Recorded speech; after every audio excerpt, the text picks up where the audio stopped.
شہید ارشد شریف صاحب کو ہم سے بچھڑے 3 سال مکمل ہو چکے ہیں، اور آپ یہ کہہ سکتے ہیں کہ 3 سال گزرنے کے بعد بھی آج بھی اس کی فیملی کو انصاف نہیں ملا، آج بھی اس کی فیملی انصاف کے لیے در بدر کی ٹھوکریں کھا رہے ہیں۔ اور آپ پاکستان کی عدالتوں کو، پاکستان کی عدلیہ کو، جہاں پہ اس کو شہید کیا گیا تھا کینیا میں، اس کے ساتھ اگر ہم کمپیئر کریں تو بڑی انٹرسٹنگ چیزیں ہمارے سامنے آتی ہے کہ وہ کینیا جس کو ہم کچھ سمجھتے ہی نہیں، یا ان کے عدلیہ کو، وہاں پہ رولز آف لا کو، وہاں پہ قانون کو ہم کچھ بھی نہیں سمجھتے، لیکن آپ ارشد شریف صاحب کے کیس میں دیکھیں کہ کینیا کی عدالتوں نے فیصلہ کیا ہے، کینیا کی عدالتوں نے انصاف دیا ہے۔ وہاں پہ کیس لگا تھا، وہاں کی پولیس والے یہ کہہ رہے تھے کہ ارشد شریف صاحب کو غلطی سے ہم نے مارا تھا، غلطی سے ہم نے اس پہ گولی چلائی تھی، لیکن وہاں پہ پھر کیس بھی چلا، وہاں پہ انصاف بھی ہوا، اور ان پولیس والوں کو کٹہرے میں لے کے کھڑا کر دیا گیا، اور ان کو یہ بتایا گیا کہ آپ نے غلطی سے نہیں بلکہ آپ نے جان بوجھ کر ارشد شریف صاحب کو شہید کیا تھا، ارشد شریف صاحب پہ گولی چلائی تھی۔ اور آپ پاکستان کی عدالتوں کو دیکھیں، ہائی کورٹ میں، سپریم کورٹ میں بھی ابھی تک کوئی کیس نہیں لگا ارشد شریف صاحب کا۔ ہائی کورٹ نے کہا کہ سپریم کورٹ نے آلریڈی یہ نوٹس لیا ہوا ہے اور ہم اس کیس کو نہیں سن سکتے، اور سپریم کورٹ کا تو آپ لوگ کو معلوم ہوگا 26ویں ترمیم کے بعد جس طرح سپریم کورٹ کے پر کاٹے گئے ہیں، جس طرح سپریم کورٹ کے فیصلوں کو ہم دیکھ رہے ہیں کیسے پاؤں تلے روندا گیا ہے، اس کے بعد سپریم کورٹ سے آپ کوئی اور انصاف کی توقع نہیں رکھ سکتے۔ اور ویسے بھی 26ویں ترمیم کے بعد جو سو موٹو ایکشن یا جو نوٹس لیا جاتا تھا وہ اختیار اب سپریم کورٹ کے پاس نہیں ہے۔ اور آپ پاکستان کے ججز کو دیکھو، پاکستان کے عدلیہ کو دیکھیں، 20-25 لاکھ تنخواہیں جن کو ہم دیتے ہیں وہ ایک کیس نہیں لگا سکے۔ 3 سال گزر گئے، جس سے آپ کو پاکستان کے عدلیہ کے جو اس وقت آپ کہہ سکتے ہیں کہ جو بالکل ختم ہو چکی ہے، اس سے آپ کو اندازہ ہو جائے گا۔ اور ایک جو ارشد شریف صاحب یہاں پہ جو پاکستان کی زمین تنگ کر دی گئی تھی اور اس کو غدار بنایا گیا تھا، ایک پروگرام شہباز گل کو بھی گرفتار کیا گیا تھا، بڑا ظلم اس پہ ہوا تھا، بڑا اس کو ٹارچر کیا گیا تھا، کیونکہ اس نے ایک جملہ بولا تھا کہ کوئی بھی آفیسر آئین اور قانون کے بغیر کا جو حکم ہوتا ہے اس کو نہ مانے۔ لیکن میں بڑا حیران ہوا، پرسوں طلال چودھری صاحب اس وقت وزیر ہے، منسٹر ہے،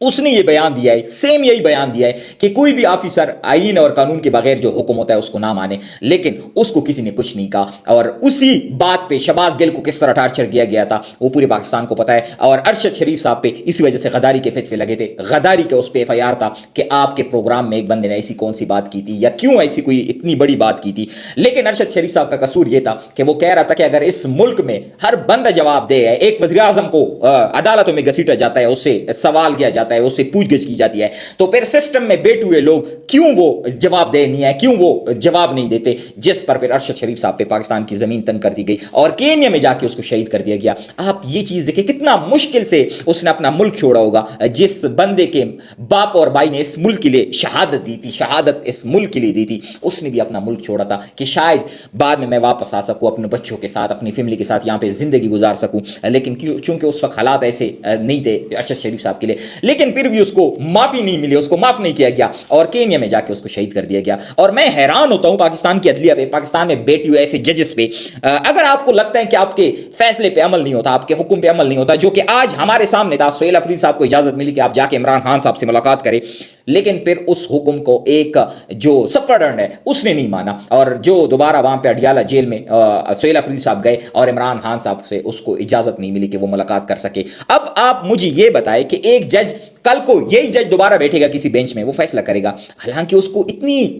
چیزوں کا نہیں پتا ہوگا، اتنا اس کو عقل نہیں ہوگی کہ کل میرے فیصلے کو کیسے پاؤں تلے رون دیا گیا، کیسے میرے فیصلے پہ عمل نہیں ہوا اور آج میں دوبارہ بیٹھا ہوا ہوں۔ حالانکہ اس کو تو چاہیے کہ وہ کہیں آپ کہے کہ شرم سے ڈوب کے مر جائے، وہ یہ اپنا کرسی چھوڑے۔ اگر آپ انصاف نہیں کر سکتے تو آپ کو اس کرسی پہ بیٹھنے کا کوئی حق نہیں ہے۔ 20-25 لاکھ لوگ پاکستانی عوام اپنا پیٹ کاٹ کے آپ کو اگر دیتے ہیں تنخواہ، آپ کو نوکر چاکر دیتے ہیں، آپ کو بجلی کے بل آپ کے بھرتے ہیں، آپ کو پروٹوکول ہم دیتے ہیں، وہ اس لیے دیتے ہیں کہ آپ کے فیصلے پہ عمل نہیں ہوتا اور آپ پھر بھی اسی کرسی پہ بیٹھی ہوئی ہے۔ حیرانگی کی بات ہے، اور میں اس چیز پہ بھی بڑا حیران ہوں کہ طلال چودھری صاحب اس کے جو بیان سامنے ہے اس پہ کوئی ایکشن سامنے نہیں آیا۔ اس سے یہی اندازہ ہوتا ہے یہی پاکستان میں قانون ہے، یہی پاکستان میں آئین ہے، یہی پاکستان میں اس وقت رول آف لا ہے کہ اگر آپ کے سر پہ بڑوں کا ہاتھ ہو، اگر آپ کے ساتھ بڑے کڑے ہیں تو آپ جو مرضی بولے, آپ جو مرضی بکواس کر لے, آپ کو کوئی ایکشن نہیں لیا جائے گا, آپ کو کوئی کارروائی نہیں ہوگی. لیکن اگر آپ اس وقت بڑے آپ کے سر پہ ہاتھ نہ رکھے یا بڑے آپ کے ساتھ نہ کھڑے ہو تو آپ ایک لفظ بھی ابھی اپنے منہ سے نہیں نکال سکتے, اور آپ کو نشان عبرت بنایا جاتا ہے. اور یہ ہمارے سامنے ہے جو اس وقت ہمارے سامنے یہ چیزیں ہو رہی ہے, یہ اس وقت انتہائی افسوسناک ہے. عدلیہ کو یہ سوچنا چاہیے, جس طرح اس وقت پاکستان میں عدلیہ کے پر کاٹے گئے ہیں, عدلیہ کو یہ سوچنا چاہیے کہ کب تک یہ چیزیں ہوتی رہیں گی اور کب تک عوام آپ کی طرف دیکھتی رہے گی. اور یقیناً پھر ظاہر سی بات ہے کہ اگر آپ کے فیصلوں پہ عمل نہیں ہوتا تو پھر کون عدالتوں کے, کل کو ایک عام بندہ وہ کہے گا کہ میں عدالت کے فیصلے پہ کیوں عمل کروں. اگر ایک سپرڈنٹ جو ہے وہ جیل کا, وہ ایک جج کے حکم پہ عمل نہیں کرتا, کل کو ایک عام بندہ بھی کہے گا کہ میں کیوں عمل کروں, اگر وہ عمل نہیں کر رہا میں کیوں عمل کروں. تو یہ اس وقت عدلیہ کے لیے سوچنے کا مقام ہے کہ کب تک آپ کے فیصلوں کو اس طرح پاؤں تلے روندا جائے گا. اپنے ارد گرد کے لوگوں کا ڈھیر سارا خیال رکھے. اب تک کے لیے اتنا ہی, والسلام.